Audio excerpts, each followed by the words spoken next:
DIC, also known as disseminated intravascular coagulation, is not a specific disease process, but instead is a sign that there is an underlying condition. It's a condition that occurs when there are altered hemostatic mechanisms that cause blood clots to build up within the small blood vessels of the body, so that clotting factors are used up, which can lead to uncontrollable bleeding in the event of an injury.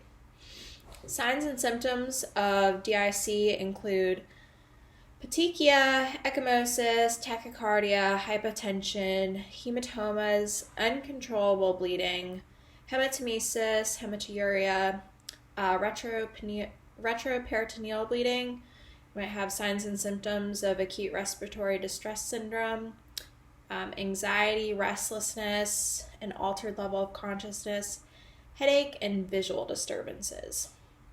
One risk factor for DIC is pregnancy. Specifically, abruptio placenta is one of the main conditions in pregnancy that can cause DIC. Second risk factor for DIC is cancer, most commonly leukemias. Malignancy accounts for 2/3 of the cases of DIC. Third risk factor for DIC is sepsis. Some expected lab findings for the patient that has DIC is you're going to have decreased fibrinogen and decreased platelet levels. Your PT and APTT are going to be prolonged. You're going to have positive D-dimer tests and also positive tests for fibrin degradation products. One nursing intervention is to monitor the patient's vital signs closely, which helps identify symptoms of hemorrhage and shock quickly. A second nursing intervention is to reposition the patient carefully. You're probably going to want to use a pressure changing mattress to decrease the risk of skin trauma. A third nursing intervention is to apply prolonged pressure if you're going to have to use any sort of needle sticks or put in any sort of IVs.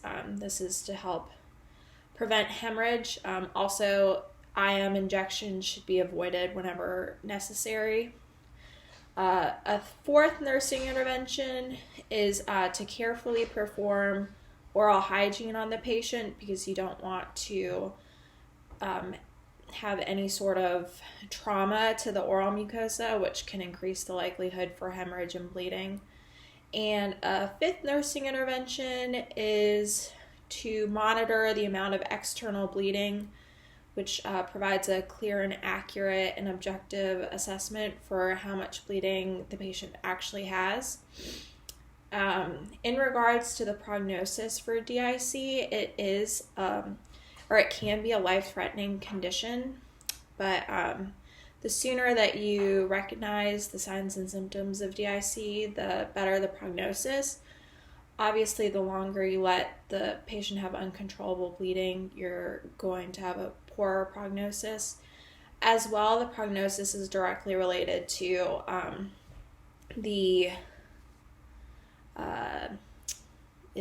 related to the underlying condition and the severity of the condition as well.